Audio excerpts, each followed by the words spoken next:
شهر رمضان الذي أنزل فيه القرآن هدى للناس وبينات من الهدى والفرقان. Assalamualaikum warahmatullahi wabarakatuh. Yang masih di belakang mungkin bisa lebih maju sedikit ya, biar suaranya lebih jelas.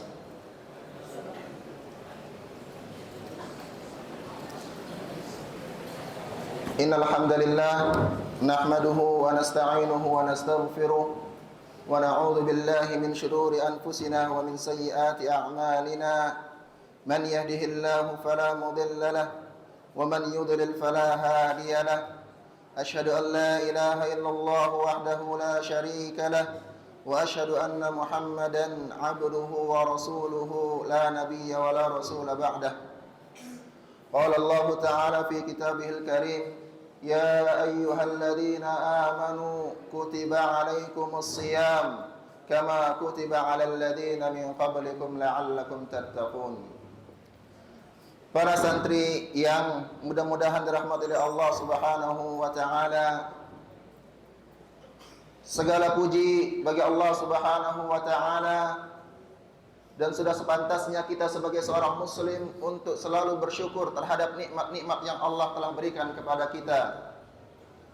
Terutama Allah masih memberikan kita kesempatan untuk berjumpa lagi dengan bulan yang penuh dengan keberkahan. Bulan yang selalu kita eluh-eluhkan akan kedatangannya. Bulan yang selalu kita selipkan namanya di dalam doa kita. Kita selalu mengatakan Allahumma ballighna Ramadan, Allahumma ballighna Ramadan, Allahumma ballighna Ramadan. Ya Allah, sampaikanlah aku kepada bulan Ramadan. Doa itu selalu kita panjatkan supaya kita dipertemukan dengan bulan Ramadan. Seperti yang kita ketahui, bulan Ramadan adalah bulan yang penuh dengan keberkahan, baik dari segi duniawi maupun ukhrawi. Berkah bagi para pedagang, berkah bagi para pekerja, berkah bagi talibul ilmi seperti antum. Dengan datangnya bulan Ramadan, sebentar lagi kalian akan berjumpa kembali dengan orang tua kalian, yaitu apa? Liburan. Ya, ini adalah salah satu keberkahan bulan Ramadan. Ya, kalian bisa berlibur, pulang ke rumah untuk berjumpa kembali dengan orang tua kalian. Ini dari sisi dunia. Adapun dari sisi akhirat, sebagaimana sabda Nabi kita Muhammad sallallahu alaihi wasallam, "Idza jaa syahrul Ramadan, futihat abwabus sama wa ghulliqat abwabu jahannam wa suffidatis syayatin." Ya, apabila telah datang bulan Ramadan, futihat abwabus sama, dibukakan pintu-pintu surga, wa ghulliqat abwabu jahannam, dan ditutup pintu-pintu neraka, wa suffidatis syayatin, dan syaitan-syaitan apa? Dibelenggu. Ya, seperti yang kita ketahui juga, bulan Ramadan adalah bulan yang penuh dengan apa? Dilipat gandakannya amalan kita. Sebagaimana sabda Nabi Muhammad sallallahu alaihi wasallam, kullu amali bani Adam tudha'at. Ya, setiap amalan bani Adam akan dilipat gandakan. Al hasanatu bi asyri amsalha ila 700 dhi'fa. Satu kebaikan akan dilipat gandakan menjadi berapa? 10 kebaikan sampai 700 kali lipat. Apa lanjutan dari hadis ini? Qala Allah azza wa jalla, Allah berfirman, illa shaum, kecuali puasa, fa innahu li wa ana ajzi bihi, karena puasa tersebut diperuntukkan untukku dan aku sendiri yang akan membalas pahala dari puasa tersebut.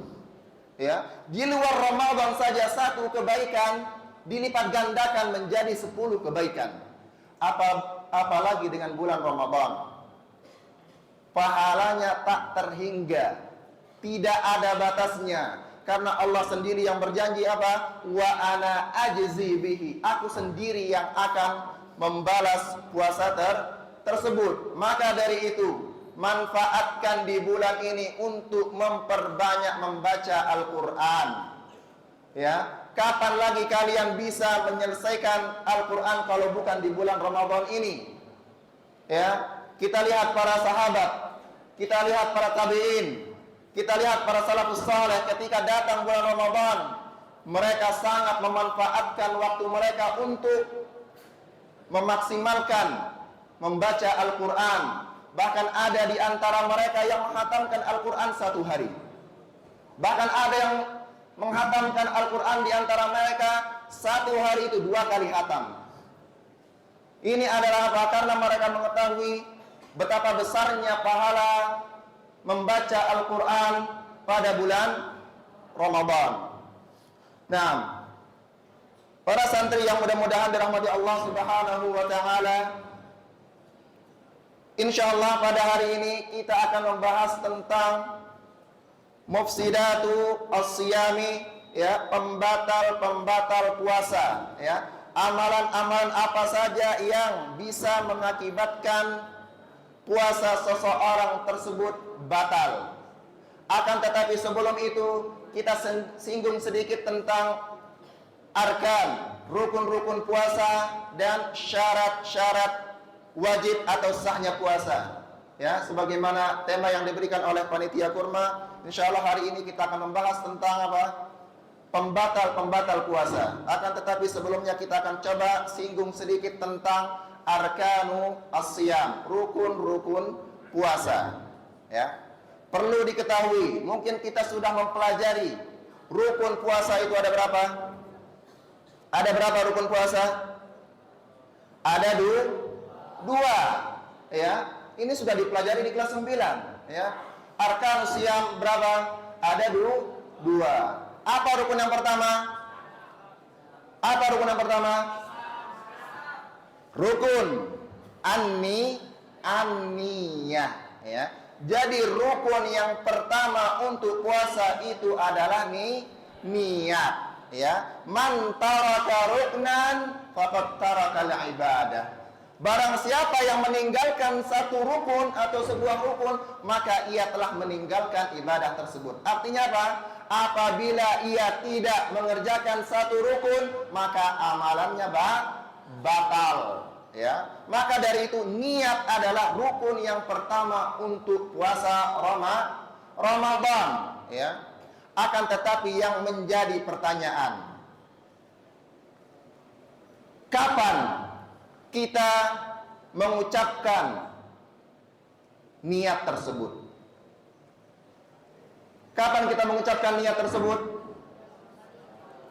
Kata para ulama, an-niyatu, ya, niat itu diucapkan ketika kapan?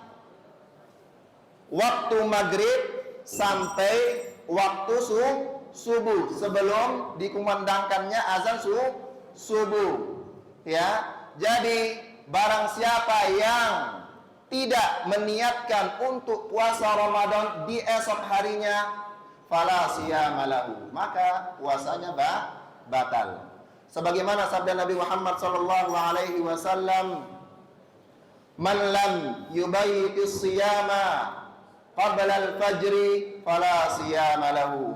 Barang siapa yang belum meniatkan untuk puasa di esok harinya sampai sebelum terbitnya fajar, fala siyama lahu, maka tidak ada puasa baginya atau puasanya batal.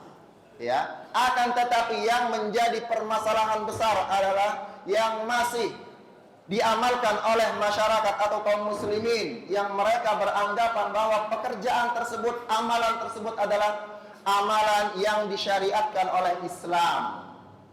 Yaitu apa? At-talaffudhu bin niyah, mengucapkan niat, ya. Apakah niat itu diucapkan? Apakah niat itu diucapkan? Akan tetapi masih banyak yang masyhur di kalangan kita, bahkan orang tua kita, keluarga kita, ketika kita mau syahur, ayo nak, kita baca doa terlebih dahulu. Apa doanya? nawaitu sauma ghadin an adai, dan sampai seterusnya. Ya, mungkin kalian semua sudah hafal. Ini menandakan apa? Sebelum kalian masuk ke pondok ini, kalian masih mengamalkan amalan-amalan tersebut. Akan tetapi amalan tersebut tidak ada landasannya atau tidak pernah diajarkan oleh Nabi kita Muhammad sallallahu alaihi wasallam, ya. Yang namanya niat itu di mana? Di hati. Sebagaimana yang dikatakan oleh Imam An-Nawawi rahimahullah, la yasihhu shaumu illa ma'an niyati wan niyatu mahalluha fi al-qalbi. Tidak sah puasa seseorang kecuali harus dibarengi dengan niat.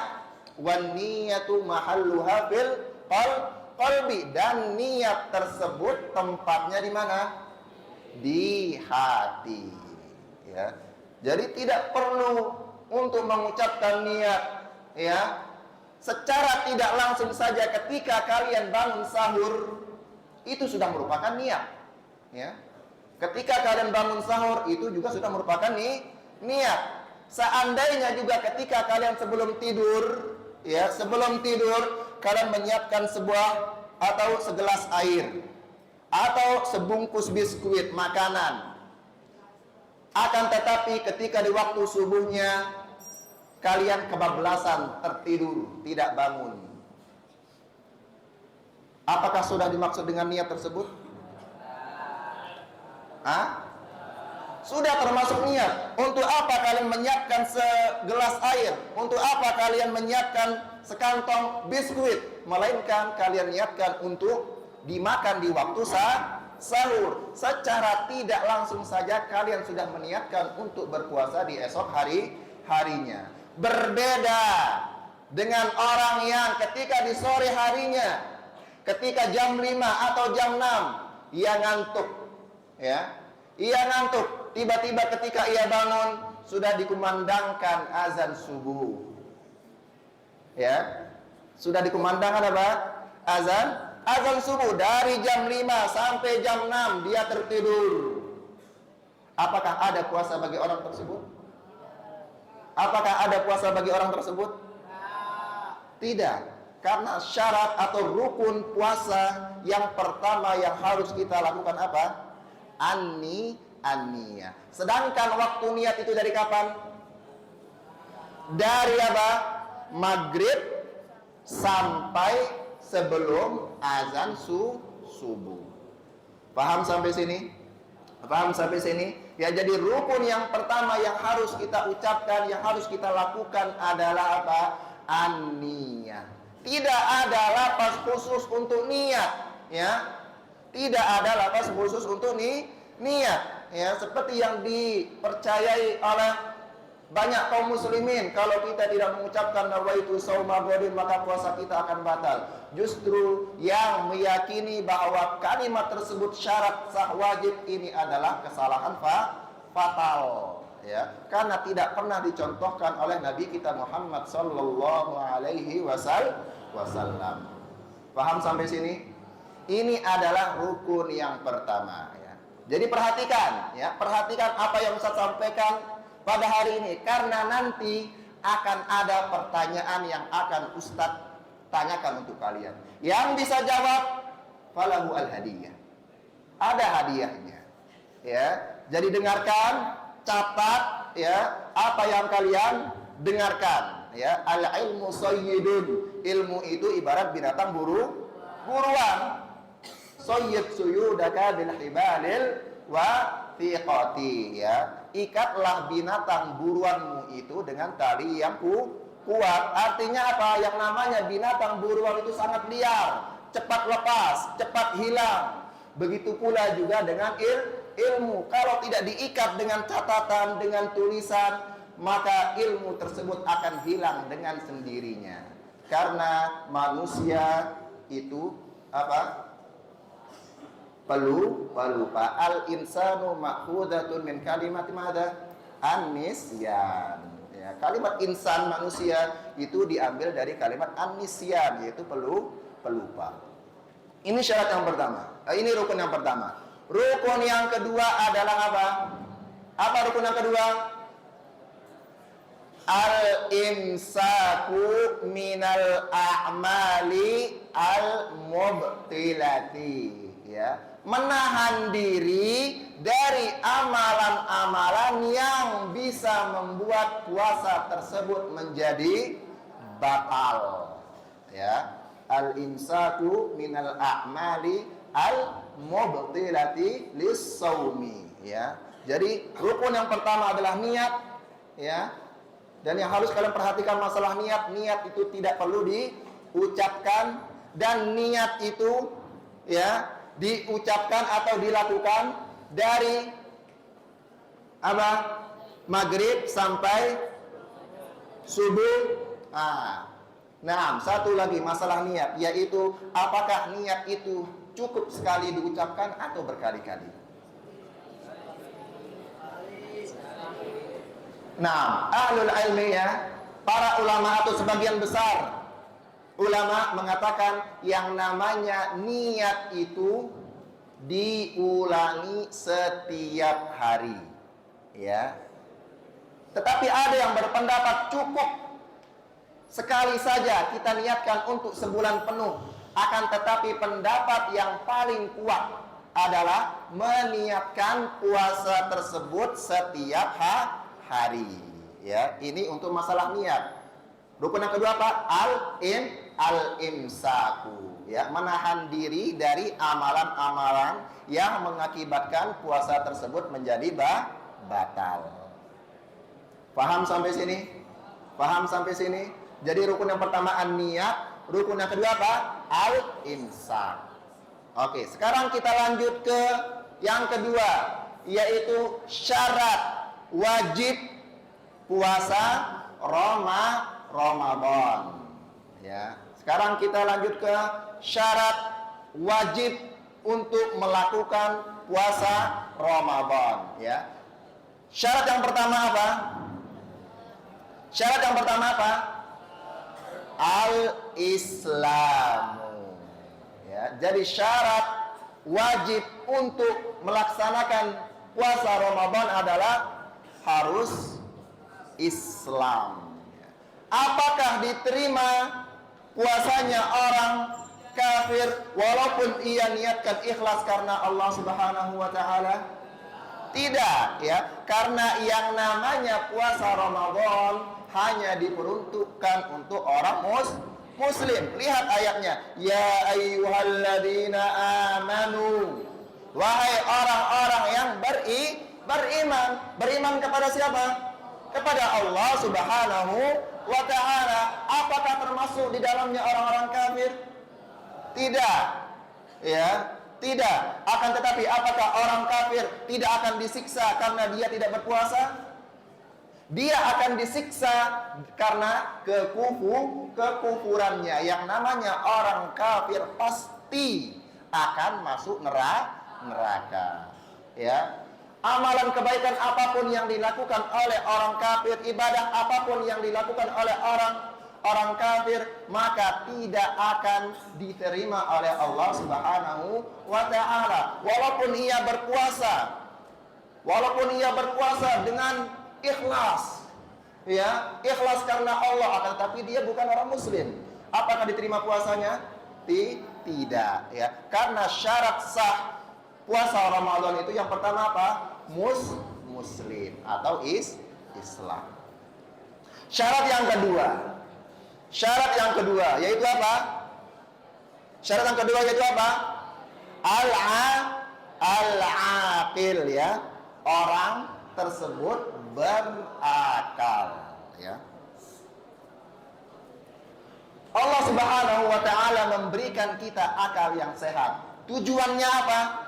Supaya kita bisa membedakan antara mana amalan-amalan yang hak, yang benar, dan mana amalan-amalan yang menyimpang dari ajaran Nabi Muhammad sallallahu alaihi wasallam, ya. Maka dari itu orang gila, orang yang hilang akalnya, tidak diwajibkan baginya untuk puasa Ramadan. Sebagaimana sabda Nabi Muhammad sallallahu alaihi wasallam, rufi'al qalamu an salatin.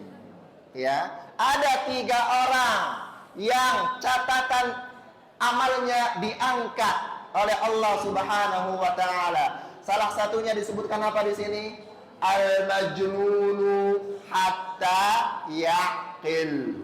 Orang gila sampai ia sadar atau sampai ia waras, ya. Apakah sah puasa orang yang gila? Tidak, ya. Karena syarat sah puasa Ramadan adalah apa? Orang tersebut berakal, ya. Jadi syarat yang pertama tadi apa? Al-Islam. Syarat yang kedua apa? Al-aqil, ya. Syarat yang ketiga. Siapa yang tahu syarat yang ketiga? Yaitu baligh. Apa tanda seseorang itu sudah baligh? Untuk laki-laki, ya, untuk laki-laki, tanda yang pertama adalah mulai tumbuh, ya, bulu kemaluannya, ya. Tanda yang kedua adalah ia mulai mimpi basah. Siapa di sini yang belum mimpi basah? Nah, ya. Kalau kalian sudah merasakan pernah mimpi, kelas, udah, tidak ada ngobrol. Kalau kalian sudah merasakan pernah mimpi basah, itu menandakan kalian sudah baligh. Kalau sudah baligh, maka semua kewajiban, semua ibadah sudah diwajibkan untuk orang-orang yang sudah baligh, ya. Kalau untuk perempuan, apa tanda balighnya? Keluarnya darah haid, ya. Jadi apabila seorang perempuan sudah mengeluarkan darah haid, maka ia sudah apa? Baligh. Maka kalau sudah baligh, semua ibadah yang diperintahkan oleh Allah Subhanahu wa taala maka sudah ditujukan untuk orang tersebut, ya. Paham sampai sini? Paham? Nah, syarat yang pertama tadi apa? Al-Islam. Syarat yang kedua? Al-aqil. Syarat yang ketiga? Al-baligh. Mumtaz. Nah, syarat yang keempat, ya. Apa syarat yang keempat? Muqim. Apa makna muqim? Menetap. Atau dalam kata lainnya, tidak dalam keadaan bersafar, ya. Jadi kalau kalian tidak dalam keadaan bersafar, maka wajib bagi kalian untuk puasa Ramadan, ya. Tidak ada alasan untuk kalian untuk tidak puasa Ramadan, ya. Adapun untuk orang yang safar, ya, ada 3 kondisi, ya. Perhatikan, adapun untuk yang safar ada 3 kondisi. Yang pertama, an yakuna mimman yadurruhu asyam, ya. Ia beranggapan bahwa kalau ia puasa ketika ia safar akan berdampak atau akan membahayakan dirinya, ya. Ketika ia ingin safar, ya, dan safar tersebut akan membahayakan dirinya kalau ia berpuasa, maka apa? Wajib baginya untuk membatalkan atau tidak berpuasa, ya. Kondisi yang kedua, alla yadurruhu, ya, lakinnahu yashukku alaihi. Dia bimbang apakah safar tersebut akan berdampak pada dirinya, akan memberatkan dirinya atau tidak. Ia masih ragu apakah safar tersebut akan memberatkan dirinya atau tidak. Fal afdalu fi haqqihi an yuftira akhdan bi rukhsatillahi subhanahu wa ta'ala. Maka yang afdal bagi orang tersebut apa? Untuk berbuka, ya. Karena orang yang safar tersebut diberikan keringanan oleh Allah Subhanahu wa taala. Adapun kondisi yang ketiga adalah, ya, dia merasa safar tersebut apa? Tidak memberatkan dan tidak memudahkan, seimbang, ya. Maka apa yang harus dilakukan? Apa yang harus dilakukan? Maka dia boleh berbuka dan boleh apa? Boleh berpuasa. Paham sampai sini? Paham sampai sini? Nah, adapun syarat yang keberapa sekarang? Syarat yang kelima adalah suci dari haid dan nifas, ya. Jadi orang yang haid, orang yang nifas, yang baru melahirkan, maka tidak wajib baginya untuk melakukan puasa Ramadan. Adapun syarat yang terakhir yang keenam adalah apa? Dilaksanakan pada waktunya, ya. Apabila kalian puasa bukan pada waktunya, maka puasa tersebut tidak sah, ya. Sumu liru'yatihi wa aftiru liru'yatihi. Berpuasalah kalian apabila kalian sudah melihat hilal. Apakah orang boleh berpuasa sebelum melihat hilal? Tidak, ya. Karena setiap ibadah itu sudah ditentukan waktunya dan sudah ditentukan tata caranya. Ya, paham sampai sini? Apakah sah puasa seseorang? Ya, puasa mulai maghrib sampai asar. Sah enggak? Tidak, ya, karena puasa itu sudah ada waktunya. Dari kapan? Dari terbitnya fajar sampai terbenamnya matahari. Paham sampai sini? Paham sampai sini? Nah, kita sudah menjelaskan tentang rukun. Ada berapa rukun? 2. Rukun ada 2, niat dan imsak. Syarat sah atau wajib puasa ada berapa? 6. Yang pertama apa? Muslim. Yang kedua? Aqil. Yang ketiga? Baligh. Yang keempat? Muqim. Yang kelima? Apa? Bersih dari nifas atau haid. Yang keenam apa? Puasa pada waktunya. Sekarang kita masuk ke pembahasan yang terakhir, yaitu mufsidatu as-siyami, ya. Insya Allah kita akan membahas beberapa saja, ya, beberapa saja, dan insya Allah kita akan lanjutkan di pertemuan berikutnya karena keterbatasan waktu, ya. Insya Allah kita akan menyebutkan beberapa saja pada kesempatan hari ini, ya. Insya Allah kita akan membawakan dari salah satu kitab yang ditulis oleh Profesor Dr. Saleh bin Abdul Aziz bin Uthman Sindi, ya. Beliau adalah salah satu dosen akidah di Universitas Islam Madinah, ya.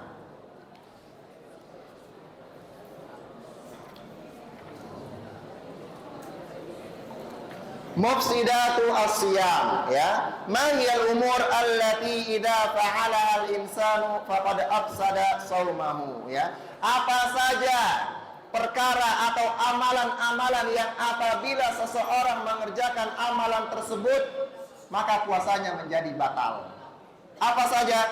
Indana sittatu umurin, ya. Di sini penulis menyebutkan ada 6 amalan yang harus kita hindari ketika kita sedang berpuasa. Apa yang pertama? Al-aklu wasyurbu, makan dan minum. Ini adalah amalan atau pekerjaan yang bisa membatalkan puasa seseorang. Sebagaimana firman Allah Subhanahu wa taala, wa kulu washrabu hatta yatabayyana lakumul khaytul abyadu minal khaytil aswadi minal fajri. Makanlah dan minumlah kalian sampai jelas kepada kalian waktu subuh. Jadi batas makan dan minum itu sampai kapan? Sampai waktu subuh. Ya. Lalu bagaimana hukum bagi orang yang puasa dalam keadaan lupa? Apakah puasanya batal atau tidak?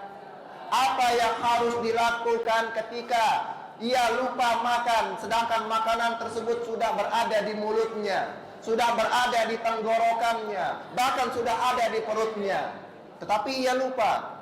Apakah puasanya batal atau tidak? Nah, kita akan bacakan apa yang dituliskan oleh sang penulis. Perhatikan, idza akala shaimu aw syariba nasiyan, apabila seorang yang berpuasa makan dan minum akan tetapi ia dalam keadaan lupa, fa innahu yutimmu saumahu, maka sesungguhnya ia wajib melanjutkan puasa tersebut, wala syai'a alaihi, dan ia tidak mendapatkan dosa sedikit pun. Ya, li'anna Allah subhanahu wa ta'ala rakhasa lahu bal huwa alladhi at'amahu subhanahu wa ta'ala. Karena sesungguhnya Allah subhanahu wa ta'ala memberikan keringanan terhadap orang tersebut. Bahkan Allah sendiri yang memberikan makanan tersebut, ya. Sebagaimana sabda Nabi Muhammad sallallahu alaihi wasallam, man akala aw syariba nasiyan falyutimma saumahu. Barang siapa yang makan dan minum dalam keadaan lupa, falyutimma saumahu, maka hendaknya ia melanjutkan puasa tersebut. Fa innama at'amahu Allahu wa saqahu, karena sesungguhnya Allah lah yang memberikan makanan dan minuman tersebut, ya.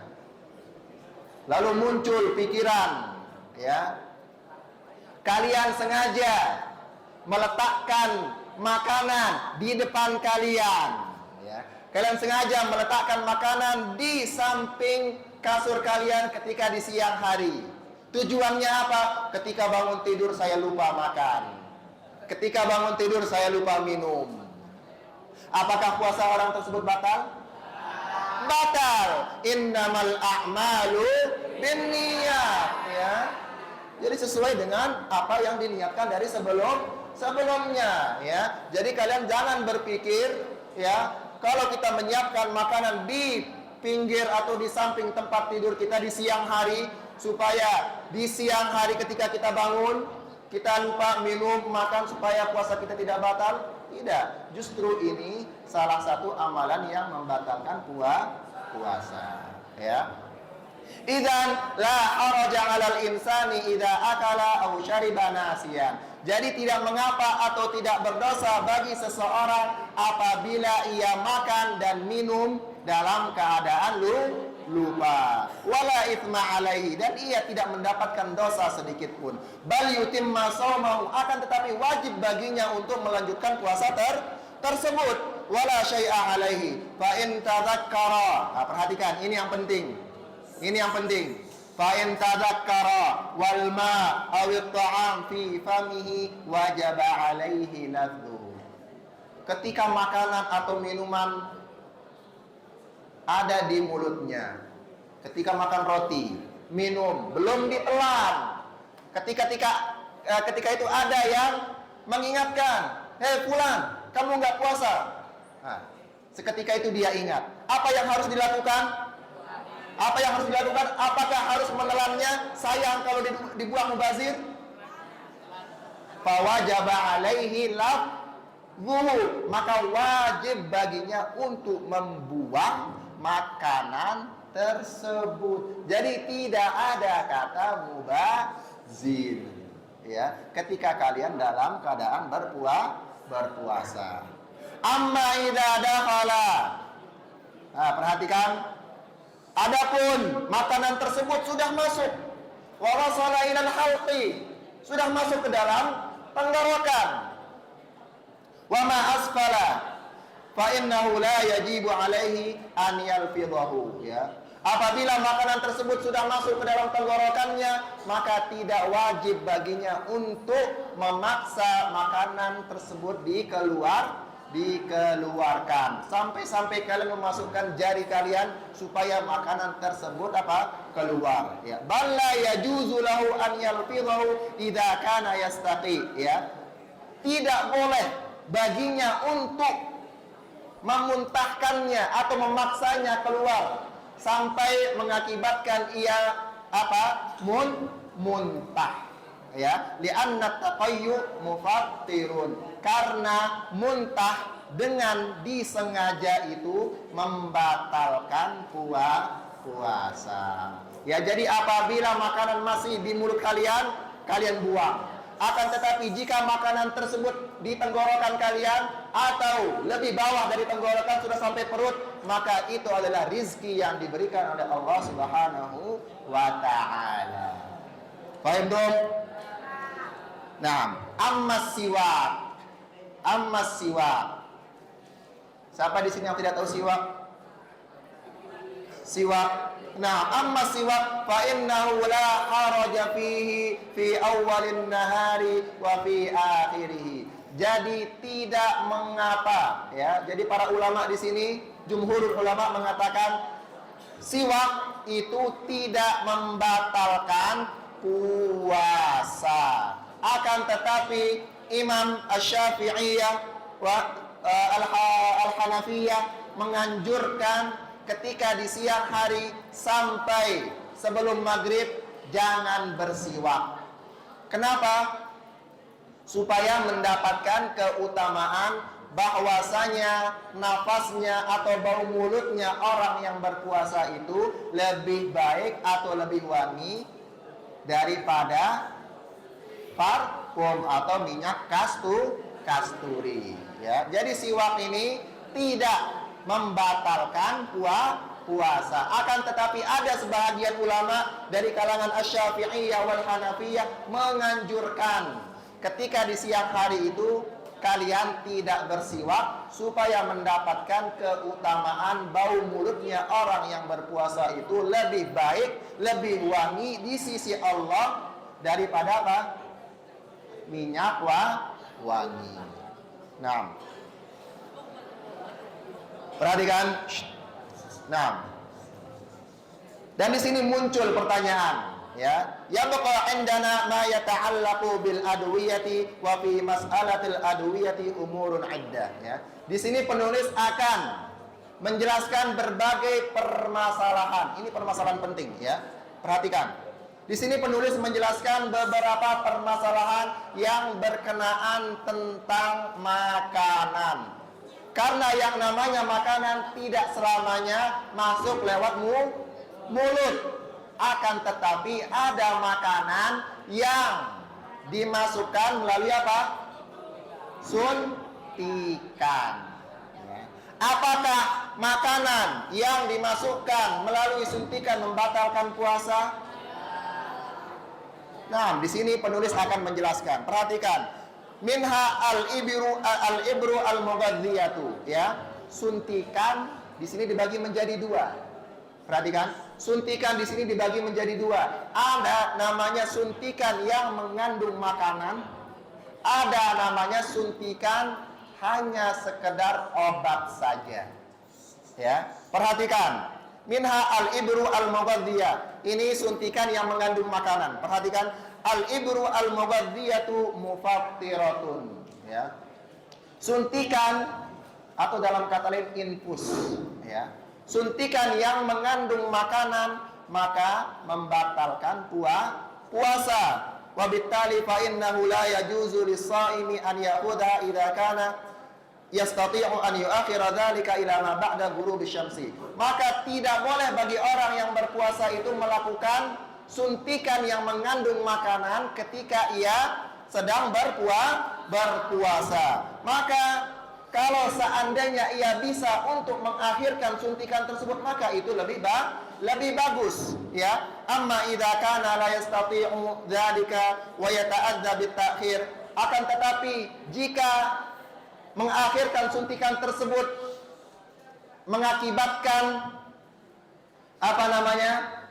ia menjadi lebih parah penyakitnya, ya, akan mengakibatkan ia lebih parah penyakitnya. Maka apa yang harus dilakukan? Maka tidak mengapa baginya untuk melakukan suntikan yang mengandung makanan, akan tetapi puasanya batal.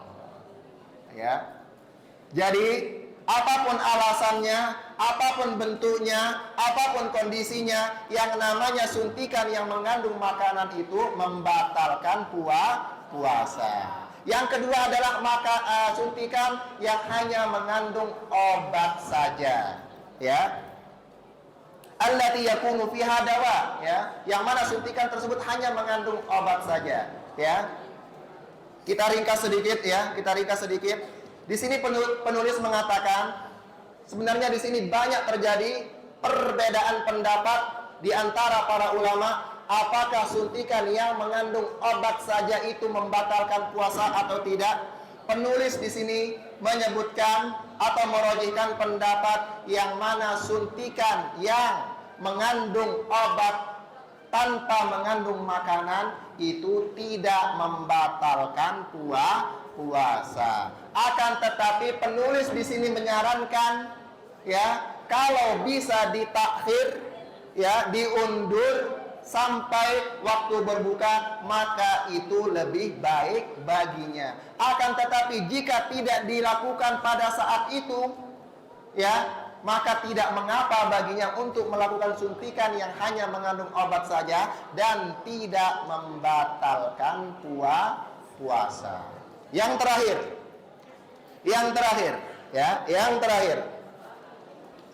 masalah obat tetes.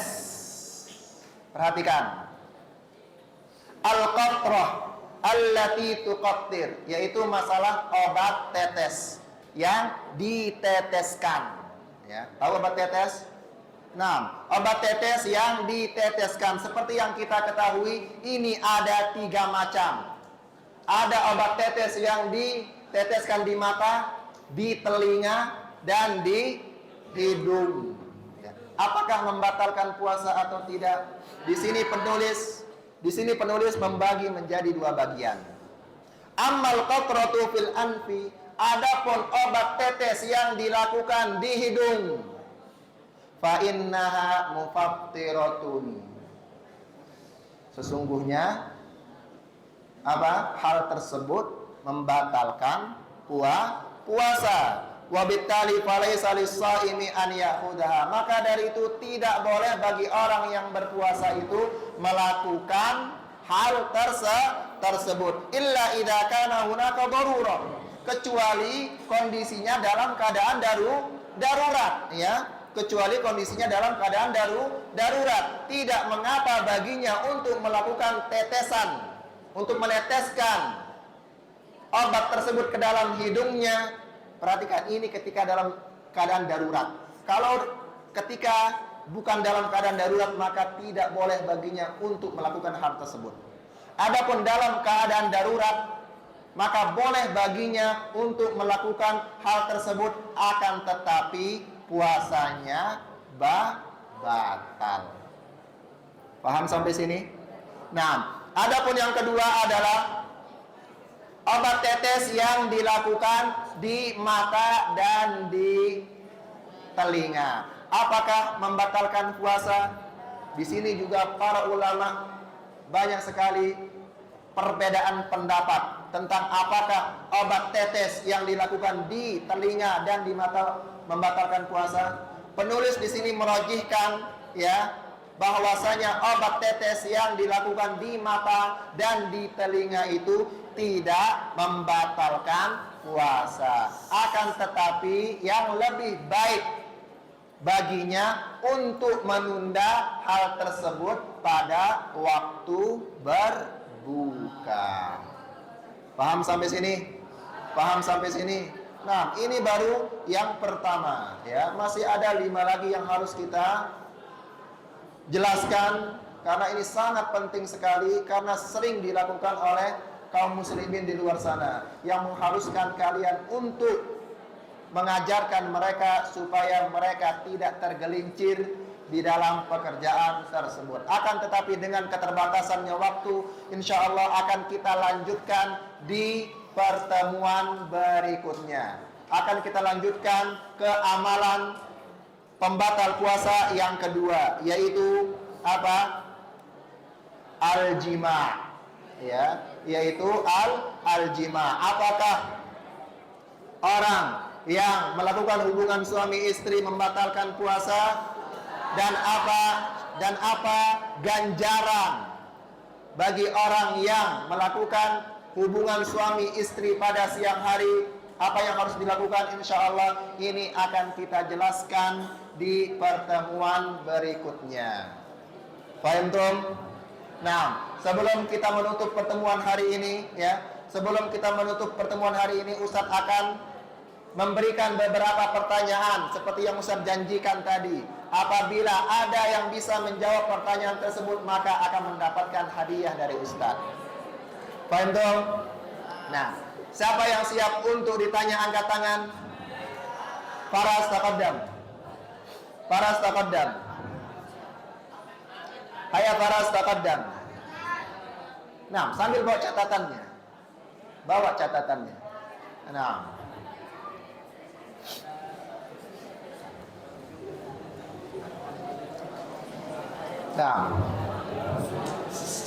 Said Faras, tadi kita sudah menjelaskan tentang rukun dan syarat sah puasa Ramadan. Ada berapa rukun puasa? Ada 2. Apa saja? Niat sama imsak. Mumtaz. Adapun syarat sah puasa apa saja? Islam, aqil, baligh. Oke, terus dukhulul waqt berapa? Ada 6. Sahih? Na'am, mumtaz. Falaka al-hadiyah. Nah, niat wali. Siapa yang mau ditanya lagi angkat tangan? Pergi, mumtaz. Dari kelas 7, mumtaz. Ikut. Nah, pergi. Sudah siap dengan pertanyaan Ustaz?